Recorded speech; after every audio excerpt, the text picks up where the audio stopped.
My name is Earlene Cooper. I am 56 years old. I'm from Los Angeles, California, but I currently live in Nevada. Earlene is this bubbly type of person that loves everyone. I'm very passionate about meeting people and enjoying life as full as she can, even with the NBC.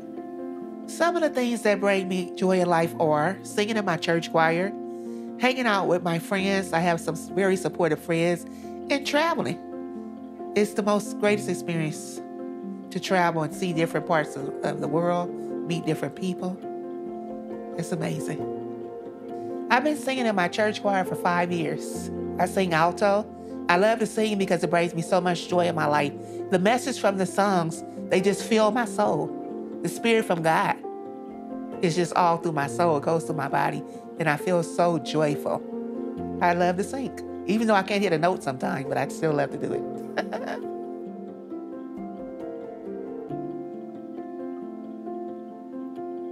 I discovered that I had a lump in my left breast, and I went to the oncologist to check it out. Well, I went to my primary doctor and they did a CAT scan, and they found out that it was cancer. So I had a lumpectomy a little over 7 years ago. And it came back metastatic inside of my bones a little under a year ago. I was actually at work working, and I felt this pain in my arm. It was like my arm was tearing apart, ripping apart. And I had been to the doctor several times, and I couldn't understand what was going on. And so the final time that I did go, I told her, could you please send me to take a CAT scan or MRI? Because something is really wrong here. So she did that. And then when they came back, they said that it's cancer deteriorating my bone. I was like a little upset, like not me. It came back. Why did it come back? I had a lot of questions. And I had to take a grip on it that whatever comes with it, I'm going to live with it to the fullest that I can. So I'm not going to let it just destroy my happiness. I want to stay Earlene and just keep living one day at a time.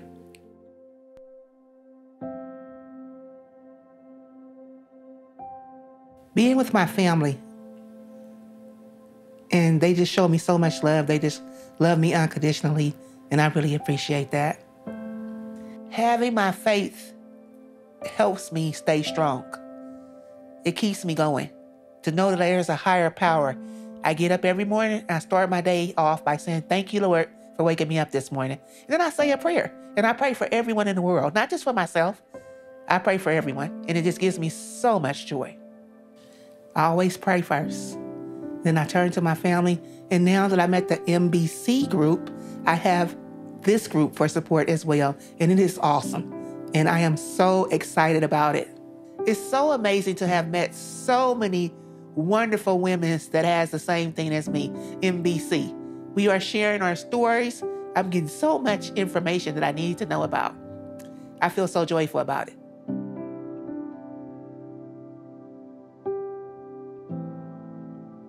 The most difficult thing about living with MBC is the energy loss and the diagnosis, knowing that one day I will die, but I don't know when.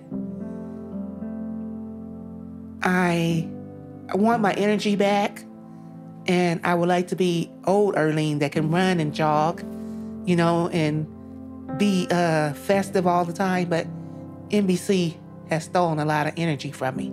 It hasn't stolen all my joy, but it's stolen some energy. I thank God that I'm still alive. I'm not going to complain about it. It is what it is. I'll take every day one day at a time and live it to the fullest.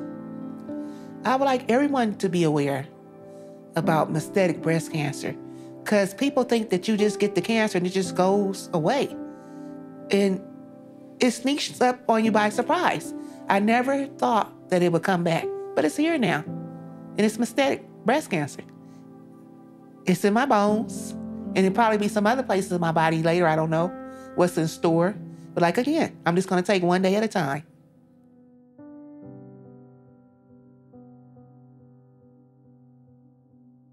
Being photographed today made me feel amazing. It made me feel beautiful. It made me feel sexy. It was very exciting to me to be in front of a camera. And I just enjoyed every moment of it. I felt empowered. I just felt like I was in a whole nother world. It was just amazing. The most amazing experience I've ever had.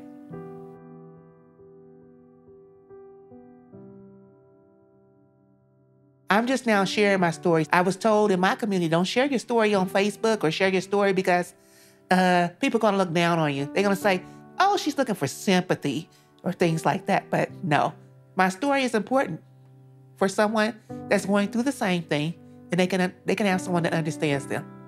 I'm going to go in with a positive mind, and I'm going to let them know what I've learned and I know about MBC.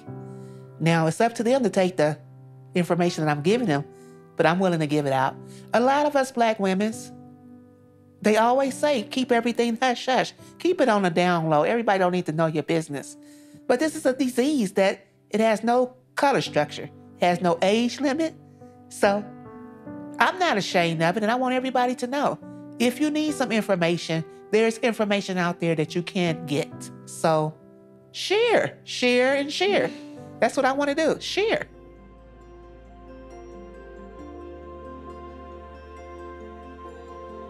If I had one thing to say to the world, I would say, when you do find out, if and do you find out you have MBC, don't get so devastated and just get depressed and not live your life, because you never know what time that you have here when you have MBC on this earth.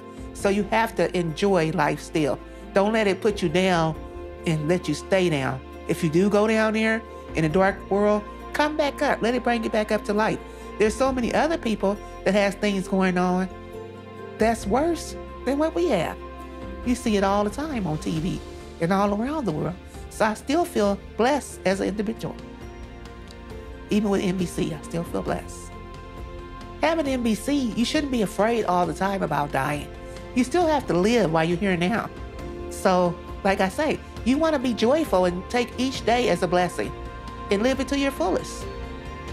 I don't want to be sad or depressed.